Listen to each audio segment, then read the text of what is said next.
Here's a classic question on Learn Programming. Can anyone else follow tutorials fine but freeze when building alone? And the top voted answer says, the skill you're missing is problem decomposition. And today I want to show you a tool where you can learn problem decomposition. So our task is to jump the hurdles. You control this robot with a very simple programming language. And the point isn't really what the programming language looks like, but how you decompose this problem into sub-problems. So say we want to solve the problem of jumping all the hurdles. The first thing that I notice is if we had some way of jumping one hurdle and another hurdle and then another hurdle, you can see that we are repeating the same sub-problem again and again.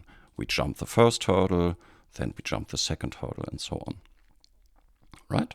So if we could somehow say jump one hurdle, then we could wrap that with a while loop and say while not on beeper.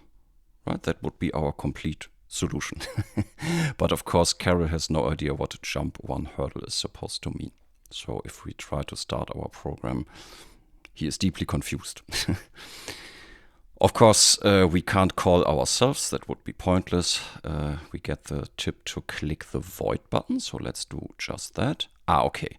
Now we can define what it means to jump one hurdle. So what does it mean to jump one hurdle? So first, Karel ascends the hurdle. Then he goes one step forward and then he descends the hurdle. And then he's done. Okay, so let's do that, just that. Okay, and of course this also doesn't work because Karel has no idea what ascent hurdle is supposed to mean. So let's click the void button and think about it. What does it mean to ascend one hurdle?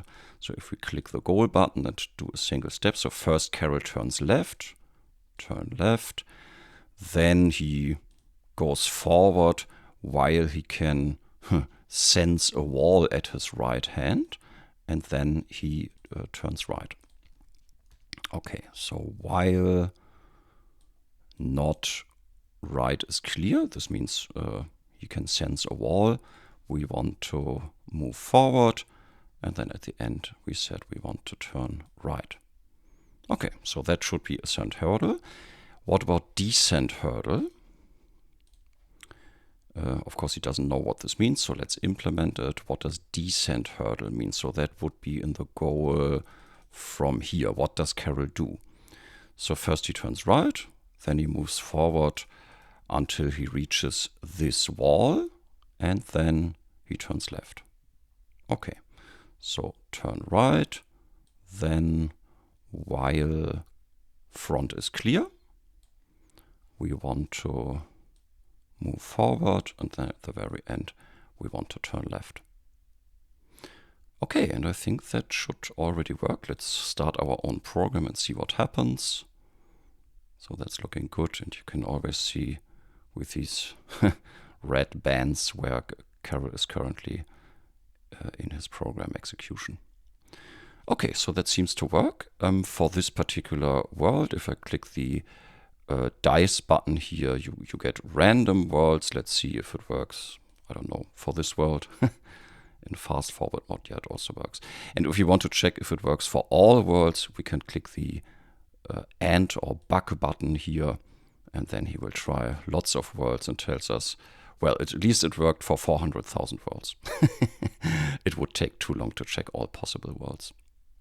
Okay, but the more important lesson is jumping all the hurdles is quite a daunting task. Can we somehow reduce it to just jumping a single hurdle? And jumping a single hurdle is quite a daunting task. Can we reduce it to ascending, moving, and descending? And what does descending mean? What does ascending mean? And so on. Maybe as a last step, let's pretend we didn't do all this decomposition. Let's pretend we wrote everything in a single function. Okay, now I inlined everything into a single function, still works, but maybe after the fact we want to separate this into more functions. We can simply say, well, this code is responsible for ascending the hurdle, so I can simply mark it loosely and press void. Then I can name it ascend hurdle, and then this guy, mark it loosely and press void.